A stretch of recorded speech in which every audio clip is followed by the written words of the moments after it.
So today I come out doing a very similar thing to my last walk, where I brought the Tamron SP90, but here's the difference. We'll have a quick look at what the difference is. The difference is that this time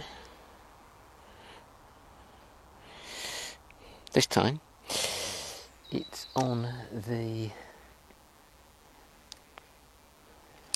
Lumix G80, and the reason for that is because whilst I was generally pleased with a lot of the kind of detail shots that I took with the Fuji X-E1 with the Tamron 90 on, those at longer distances didn't seem great. So I wanted to do a comparison with it on a different camera, because it may have been user error, it may be that I wasn't able to focus it that well, just not sure. So today we're going to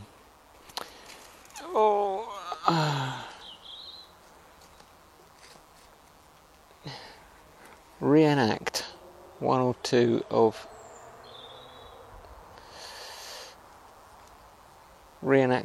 of those images and anything else we might see, just with a different camera, really. See how we get on. Also, I did bring the XE2 and the adapter for the Nikon adapter for the Tamron, so that at some point I might just actually sit down and do a genuine, pretty much back-to-back comparison between the two cameras. Same-ish stuff. Difficult for it to be truly very scientific when one of them's Micro Four Thirds and one of them's APS-C, I guess, because we're going to get a different field of view. But let's see how we get on. If it was meant to be a strictly scientific comparison, I'd have to do it at home, really, which isn't as pleasant on a day like this. Nothing wrong with home, of course, but it's just nice to be out and about. It's nice and quiet here over the woods, although I can hear the road noise in the distance, but we'll have a bit of a creep about. See what we can see. That sounded a bit wrong, actually, a bit of a creep about, but you know what I mean.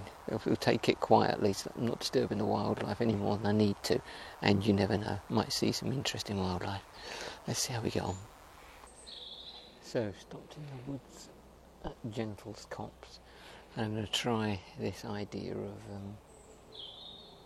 a back-to-back test with the XE2 and the G80.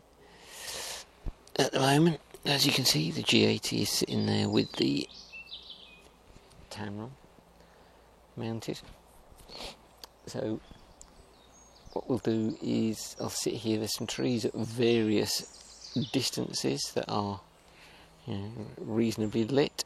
This one here, down that way as well.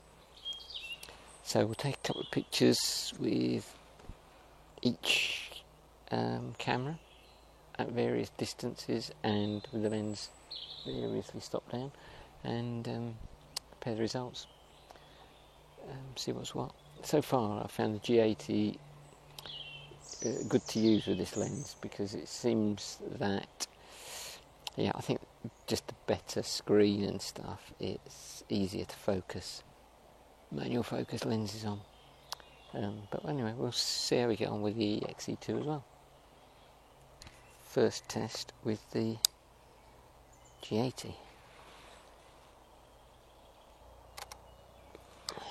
That's f4. To go at 5. We'll go to f8. It's ISO 500 now. And that's also got exposure compensation on, brutal. Try that again then, starting at f8. Okay, we'll do 5.6 as well. 4. And wide open.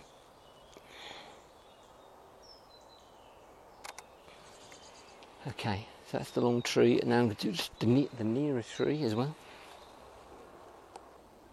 So what we'll now do is we'll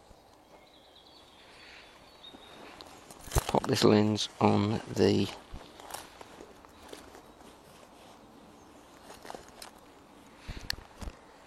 XE2, and so XE2 starting at f8,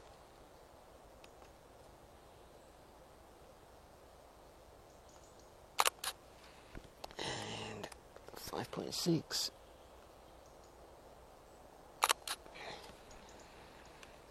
and 4, and 2.5. It already feels less stable just holding it. And then on the closer tree, I'll wait for that to finish flashing, and job's a good one. Okay, I'm going to change this lens setup back and then head off back home, and we'll do some comparison on the results, see how interesting it is or not. So the obvious question to answer there from all of that is, what did we learn? And the answers are, I think, we probably just need to take a look at some of the results. And first of all, if we look at using the Fuji wide open f2.5, that's the whole scene. And if we then crop in 100%, you can see that it looks like certainly missed focus slightly there.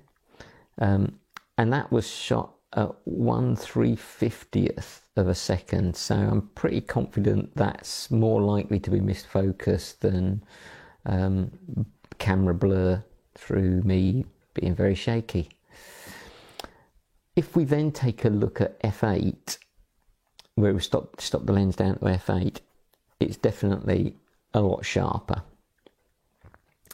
And again, if we look at it at 100% crop, there's no doubt that is much sharper. So if we then switch over and look at the results from the Lumix G80 at f2.5 wide open again, it's not bad. It's pretty, it's pretty good. And if we look at it at 100%, you can see I think we've missed the focus plane slightly, but not by much. It's not, it's not fantastic, but it's getting close. And if we then look at f8, I think just looking at the whole scene, you can see there's far more that's in focus and is clear, and the depth of field is that much greater. And if you look at it at 100%, you see it's there's a reasonable amount of depth of field there, and it's pretty clear. So I think, as with all things, as with all lens and camera combinations, you've just got to be pretty careful and pretty cognizant of what it is, what the limitations are of your particular setup, because I think you can make this work.